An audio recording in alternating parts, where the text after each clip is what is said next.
프리스비 부인과 니임의 쥐들. 로버트 오브라이언 지음. 티모시, 병이 나다. 들쥐 가족의 가장인 프리스비 부인은 피치 기분 신의 채소밭 및 땅속에서 살고 있었다. 그곳은 숲에 먹을 것이 없는 겨울철에 옮겨오는 들쥐들의 겨울용 집이었다. 콩, 감자, 완두, 아스파라거스가 자라던 부드러운 흙 속에는 사람들이 채소를 거두어 들이고 난 뒤에도 들쥐들의 먹이가 많이 남아 있었다. 프리스비 가족은 집에 있어서는 특별히 운이 좋은 편이었다. 그들의 집은 약간 흠이 있는 콘크리트 블록으로 가운데에 구멍이 2개나 있었다. 이것은 여름 내 땅속에 묻혀 있었는데 땅 위로 조금 솟은 한쪽 귀퉁이를 프리스비 부인이 용케 발견한 것이다. 블록에 막힌 단단한 부분은 비가 새지 않는 지붕과 바닥이, 가운데의 타원형 구멍 2개는 넓은 방이 되었다. 프리스비 부인과 아이들은 그 안에 나뭇잎과 풀, 옷가지, 솜 보풀을 가져다 넣어 겨우내 따뜻하고 보송보송하게 편안하게 지냈다. 프리스비 가족은 쥐보다 조금 크고 고양이 앞발보다 조금 작게 파놓은 굴을 통해 드나들었다. 거실에 공기와 빛도 이 굴을 통해 들어왔다. 2번째 구멍에 만들어 놓은 침실은 따뜻했지만 한낮에도 어두웠다. 뒤편의 짧은 굴은 2개의 방과 땅 위를 연결했다. 프리스비 부인은 남편은 없었지만 남편은 바로 작년 여름에 죽었다. 부지런했고 행운도 따른 덕에 4명의 아이들을 행복하고 건강하게 키울 수 있었다. 하지만 1월과 2월은 프리스비 가족에게 가장 힘든 시기였다. 12월에 시작된 매서운 추위는 3월까지 계속되었는데 2월쯤 되면 콩과 완두는 새들이 모두 죽어가 거의 찾아볼 수 없었고 아스파라거스 뿌리는 돌 틈에서 얼어붙었다. 게다가 감자는 얼었다 녹기를 여러 번 반복하다가 물컹물컹해지고 썩은 냄새를 풍겼다. 그러나 이러한 상황에서도 프리스비 가족은 굶지 않고 그럭저럭 지냈다. 2월이 끝나갈 무렵 어느 날 프리스비 부인의 어린 아들 티모시가 병이 났다. 그날 아침은 화창했지만 쌀쌀하고 건조했다. 프리스비 부인은 여느 때와 마찬가지로 일찍 눈을 떴다. 온 가족이 깃털과 헝겊 조각으로 만든 침대에서 털 뭉치처럼 서로 꼭 붙어 따뜻하게 자고 있었다.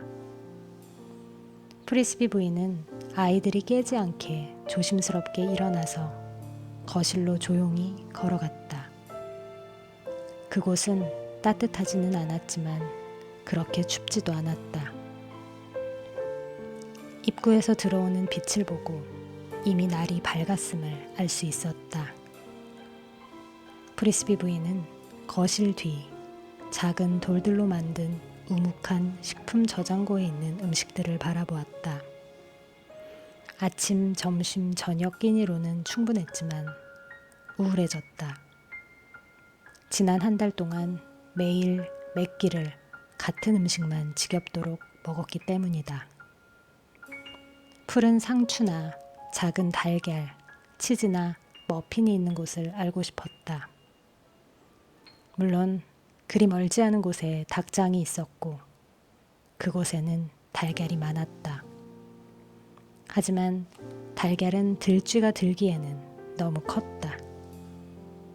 게다가 채소밭과 닭장 사이에 관목과 잔디가 우거진 넓은 풀밭이 있었고 키가 큰 풀들도 있었다. 그곳은 고양이의 놀이터였다.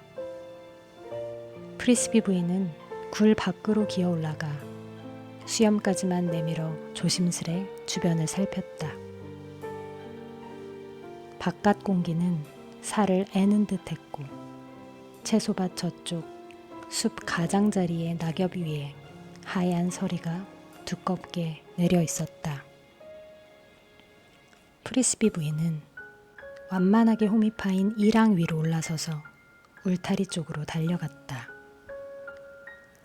숲 가장자리를 돌며 혹시 당근 조각이나 언 방풍나물 아니면 무엇이든 푸른 식물이 있을까 눈을 크게 뜨고 찾아보았다. 하지만 1년 중 이 즈음에는 녹색이라고는 도무지 찾아볼 수 없었다. 소나무 가지나 호랑 가시나무 잎이 있긴 했지만 쥐는 물론이고 그 어떤 동물도 먹지 못하는 것들이었다.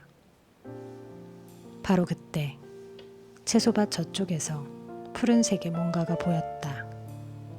울타리가 시작되는 숲 언저리에 그루터기가 있었다. 그 그루터기에 난 구멍으로 뭔가 이파리처럼 삐죽 솟아 있었다. 하지만 잎은 아니었다. 프리스비 부인은 철사로 엮은 외양간 울타리를 통과해 조심스럽게 그 구멍으로 다가갔다. 비어있는 듯해도 누군가가 살고 있을지 모를 일이었다. 구멍 앞에 서서 가만히 귀를 기울여 보았지만 아무 소리도 들리지 않았다.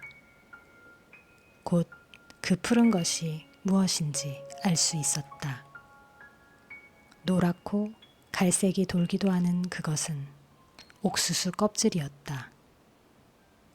어떻게 옥수수 껍질이 여기에 있을 수 있지? 옥수수 밭은 목초지를 지나 저 멀리 있었다. 프리스비 부인은 조심스레 그루터기로 기어올라 안을 들여다보았다. 구멍 속의 어둠에 익숙해지고 나서 프리스비 부인은 보물을 발견했음을 알았다. 정성스레 저장되었다가 무슨 이유에서인지 잊혀지거나 버려진 겨울 양식이었다. 누가 저장했을까? 너구리였을까? 여기는 시내와 너무 멀어 너구리가 그랬을 것 같지는 않았다. 다람쥐나 마멋일 가능성이 더 컸다. 그들은 옥수수 이삭을 멀리까지 옮겨 저장할 수 있을 만큼 힘이 세었기 때문이다. 누가 보관했건 간에 왜 이 옥수수 이삭을 버렸을까? 그때 프리스비 부인은 문득 지난 11월의 일이 떠올랐다. 숲속 각자의 은신처에서 동물들이 떨고 있었다.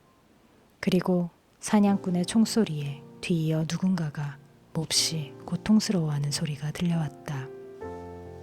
그때 이후로 그 동물에게는 저장한 식량이 더 이상 필요하지 않았을 것이다. 그러나 프리스비 부인에게 식량의 주인이 누구였는지는 중요하지 않았다.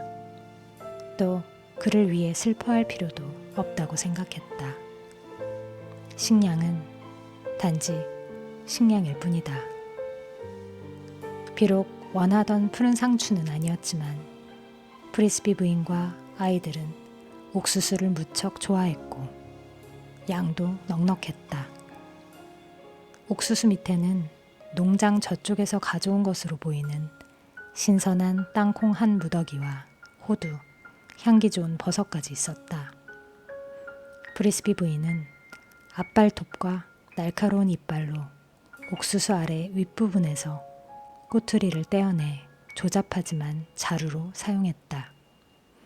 그러고는 노란 나다를 들 수 있을 만큼 뜯어 옥수수 꼬투리로 만든 자루에 넣고 기분 좋게 집으로 달려갔다. 아침을 먹고 아이들을 데리고 다시 올 생각이었다. 프리스비 부인은 집 입구에 꼬리를 먼저 넣고 옥수수를 끌고 들어가면서 쾌활하게 외쳤다. 얘들아, 일어나. 엄마가 아침거리로 가져온 걸 한번 봐라. 아마 놀랄 거다. 아이들은 눈을 비비면서 나왔다. 추운 겨울에는 음식 때문에 즐거워하거나 놀랄 일이 드물었기에 무슨 일인가 하는 표정들이었다. 맏딸 테레사가 먼저 나왔고 그 뒤로 덩치가 가장 크고 힘이 센 마틴이 나왔다.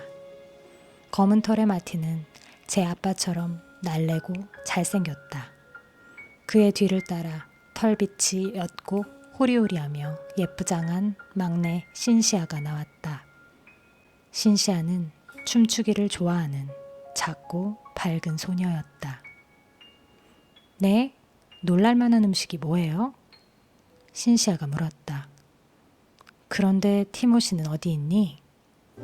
엄마, 티모시는 아파서 일어날 수 없대요. 테레사가 걱정스러운 얼굴로 말했다. 바보 같은 소리. 마틴, 티모시한테 가서 당장 나오지 않으면 아침은 없다고 말해라. 마틴은 엄마 말대로 침실로 갔다. 하지만 잠시 후 혼자 나왔다. 너무 아파서 아침은 먹고 싶지 않대요. 이마를 만져봤는데 뜨거웠어요. 저런, 정말 아픈가 보네. 프리스비 부인이 말했다. 가끔 티모시는 아프지 않을 때도 정말 아픈 듯 행동할 때가 있었다. 티모시 건 남겨두고 먹어라. 엄마가 가서 한번 보고 와야겠다. 프리스비 부인은 초록색 자루에서 옥수수를 꺼내 5등분으로 똑같이 나누어 식탁 위에 놓았다. 식탁은 부드러운 나무판에 양 끝을 돌로 받쳐 만든 것이었다. 옥수수다! 마틴이 소리쳤다. 엄마, 어디서 구하셨어요? 어서 먹어라. 조금 있다가 보여줄게. 그곳에는 이것보다 훨씬 더 많단다. 그리고 프리스비 부인은 침실로 이어지는 작은 통로로 사라졌다. 훨씬 많대. 마틴은 누이들과 자리에 앉으면서 외쳤다. 이사하는 날까지 충분하다는 말인 것 같아. 신시아가 말했다. 나도 그랬으면 좋겠어. 그런데 언제 이사하지? 2주나 3주 뒤. 마틴이 근심스러운 듯 대답했다. 그런데 마틴, 네가 어떻게 알아? 만약 날씨가 계속 추우면 어쩔 건데? 그리고 티모시가 계속 아프면? 테레사가 따지듯 말했다. 두려운 생각에 모두들 조용해졌다.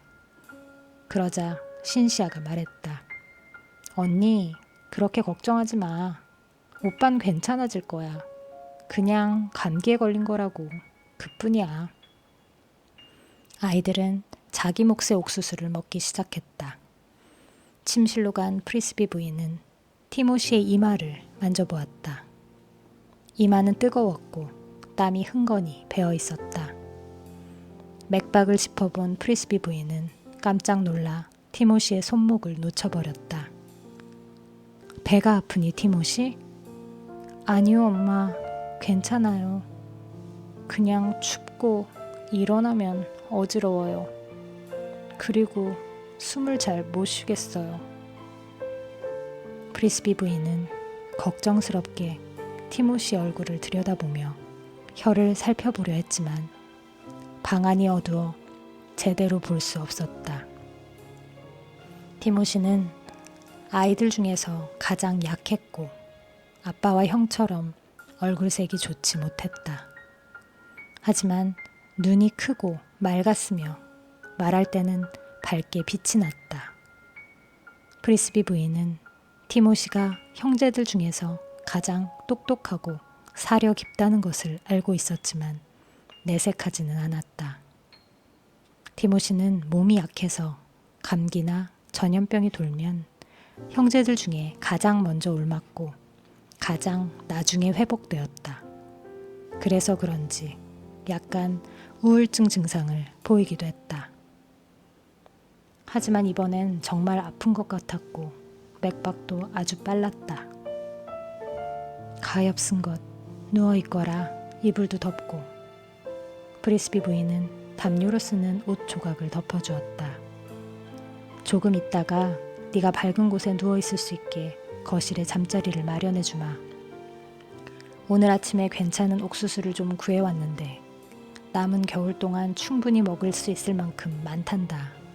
좀 먹겠니? 아니요. 지금은 배고프지 않아요. 티모시는 눈을 감았고 곧 잠이 들었다. 하지만 계속 신음하고 뒤척이느라 편안히 자지 못했다.